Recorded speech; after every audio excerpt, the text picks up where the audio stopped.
আবার কত মানুষ আছে মৃত্যুকে এমনিতেই ভয় পায়, আর মুসলমান ইমানদারেরা মৃত্যু কোথায় আছে খুঁজে বেড়ায়, ঠিক না বলেন? কারণ মরণ একদিন এমনিতেই হবে, সেই মরণটা যেন ইসলামের উপরে অবিচল থেকে কোরআনের জন্য, ইসলামের জন্য, আল্লাহর জন্য যদি মরণ হয়, মরার পরে শান্তি আর শান্তি, ঠিক না বলেন? কিন্তু দুনিয়াতে আল্লাহর আইন বাদ দিয়ে পৃথিবীতে মানুষের তৈরি করা আইন বাস্তবায়ন করার জন্য আমার দেশের অনেক যুবক তরুণ ভাইরা পাগল হয়ে গেছে।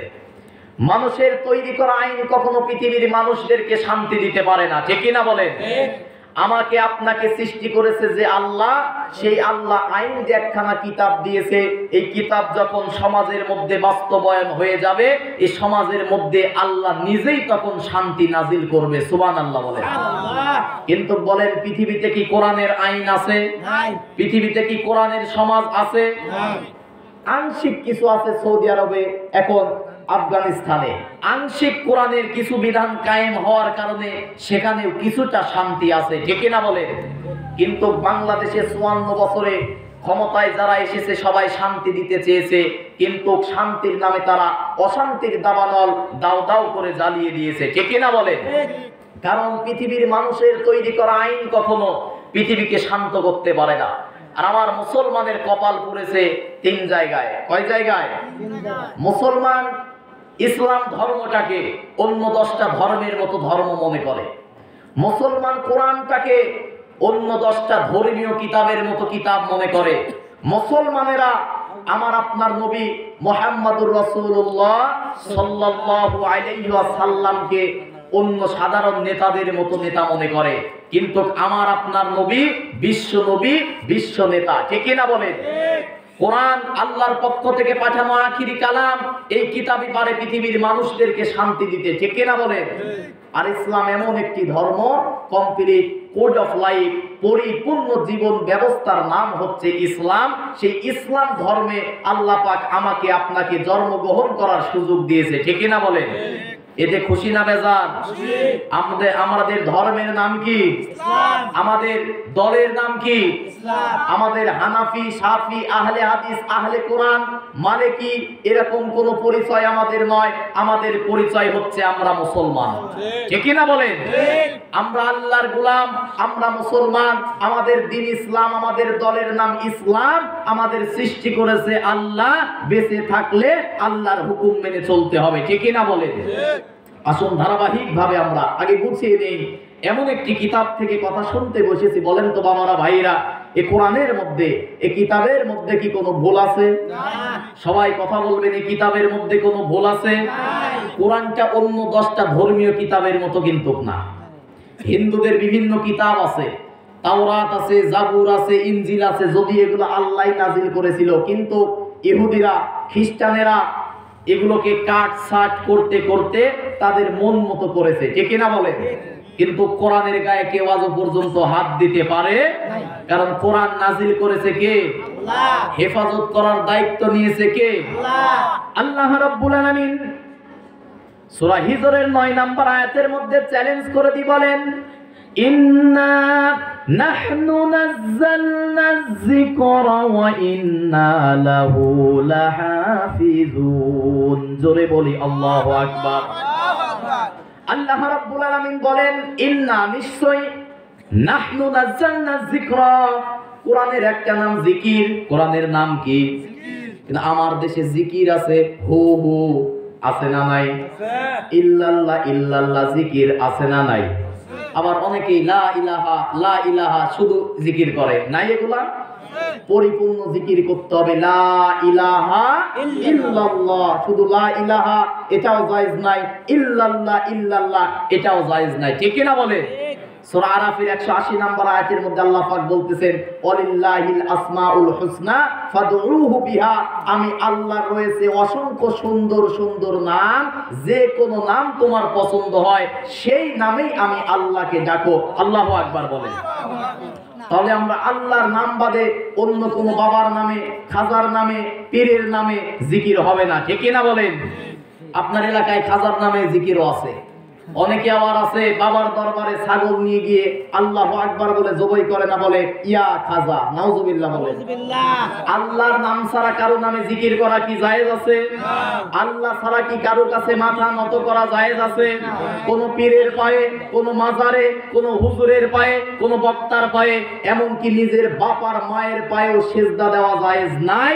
একমাত্র সেজদা দিতে হবে আল্লাহকে, ঠিক না বলেন?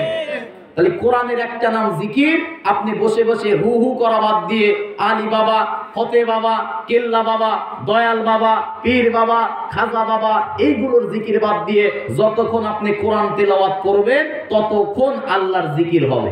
সুবহানাল্লাহ বলে। তাহলে মসজিদে নামাজের শেষে তাড়াহুড়া বাদ দিয়ে জিকির করার দরকার আছে না নাই? কিন্তু আমাদের সবচেয়ে বেশি তাড়াহুড়া তখন মসজিদে যাই যখন তখন, ঠিক না বলেন? দুনিয়ায় চা স্টলে বসে এক কাপ চা খায় আর 2 ঘন্টার ছবি দেখে, আছে না নাই? কোনো ব্যস্ততা নাই। কিন্তু জুমার দিনে মসজিদে আসে 25-এ, 30-এর নামাজ যদি ইমাম সাহেব 32-এ পড়ায়, 25-এ আসা মুসল্লি তখন ইমাম সাহেবের উপরে চোখ গরম দেয়, ঠিক না বলেন? মসজিদে আল্লাহর সামনে দাঁড়িয়ে কোনো ব্যস্ততা চলবে না, ঠিক না বলেন? জিকির হবে, দোয়া হবে, দোয়া হবে, মসজিদে আল্লাহর প্রশংসা হবে। যাদের তাড়াহুড়া থাকে তারা যেন মসজিদে না আসে, ঠিক না বলেন? কারণ মসজিদে এসেছে আমরা আল্লাহর সাথে কথা বলার জন্য, আল্লাহর সাথে মন খুলে নিজের ঈমান আমল বিলিয়ে দিয়ে আল্লাহর সাথে আমাদের বোঝাপড়া তৈরি করার জন্য, ঠিক না বলেন? মন খুলে নিজের বইয়ের সাথেও কথা বলা যায় না, নিজের বাবা মার সাথেও কথা বলা যায় না। মন খুলে একমাত্র কথা বলা যায় কার সাথে? আল্লাহর সাথে। নিজের জীবনের ভুলগুলো, নিজের জীবনের পাপগুলো মন খুলে বলা যায় কার কাছে? আল্লাহর কাছে। তাহলে সেই আল্লাহকে সময় দেওয়ার দরকার আছে না নাই? 16 কেজি প্রতিদিন অক্সিজেন দিয়ে বাঁচিয়ে রেখেছে যে আল্লাহ, সর্ব অবস্থায় প্রশংসা হবে সেই আল্লাহ, ঠিক না বলেন? আল্লাহ রাব্বুল আলামিন বলেন, ইন্না নাহনু নাযালনা যিকরা, নিশ্চয় আমি আল্লাহ রাব্বুল আলামিন জিকির নামক কোরআন নাজিল করেছি, ওয়া ইন্না লাহু লাহাফিজুন, আরে জিকির নামক কোরআনকে আমি আল্লাহ নিজেই সংরক্ষণ করব বলে সুবহানাল্লাহ। তাহলে কোরআন নাজিল করেছে কে? আল্লাহ। সবাই একটু মনোযোগ দিয়ে, কোরআন নাজিল করেছে কে? আল্লাহ। এগুলো লিখে এখানে রাখবেন, পরে কালেকশন করব, টাকা পয়সা যারা দিবে মোটামুটি লিস্ট করে রাখেন। তাহলে আওয়াজ করে বলেন, কোরআন নাজিল করেছে কে? আল্লাহ। কোরআনের একটা আয়াত যদি আপনি বোঝার চেষ্টা করেন এই রাতের বেলা, আল্লাহ রাসূল বলেছেন 500 রাকাত নফল নামাজ পড়লে আল্লাহ যে সওয়াব দেবে, কোরআনের একটা আয়াত বোঝার চেষ্টা করলে আল্লাহ সেই সওয়াব দেবে। গতকালকে গেল শবে বরাত, ঠিক না বলেন?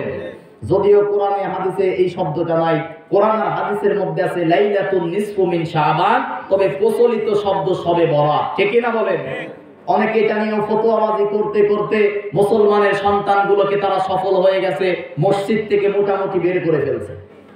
শবে বরাতকে বেদাত বলতে বলতে, হালুয়া রুটিকে বেদাত বলতে বলতে মুসলমানের সন্তানগুলোকে মসজিদ থেকে বের করেছে, অথচ মুসলমানের সন্তানগুলোকে ফজরে মসজিদে নিয়ে আসতে পারে নাই, ঠিক না বলেন? হালুয়া রুটি বেদাত, এটা আমরাও বলি।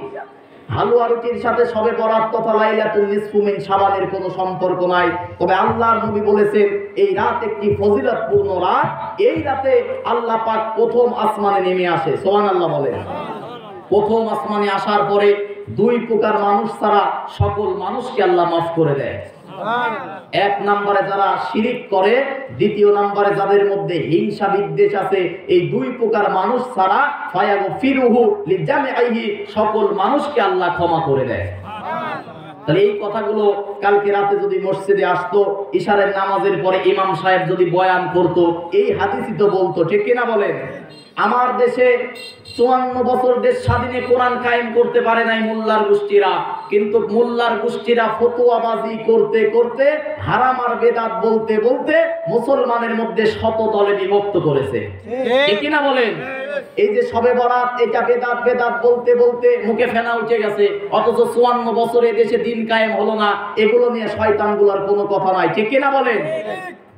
54 বছরে ইসলামের বিরুদ্ধে কথা হয়েছে, প্রতিবাদ করে না, মসজিদে এসে বলে যে নামাজের পরে মুনাজাত হবে কি হবে না, এই নিয়ে ফতোয়াবাজি হয়, ঠিক কিনা বলেন? নামাজের পরে মোনাজাত হবে কি হবে না, হাত নাভিতে বাঁধবে নাকি বুকে বাঁধবে, আমার দেশে এইটা নিয়ে ফতোয়াবাজি আছে না নাই? পরিচয় দেয় আহলে হাদিস, পরিচয় দেয় আহলে কোরআন, পরিচয় দেয় হানাফি। আমাদের এসব কোনো পরিচয় নয়, আমাদের পরিচয় হচ্ছে আমরা মুসলমান। ঠিক কিনা বলেন? যারা জালেমগুলো বিভেদপূর্ণ কথা বলবে, জালেমগুলো ঐক্য করতে পারে না, আমি তাদেরকে আলেমই বলি না। ঠিক কিনা বলেন?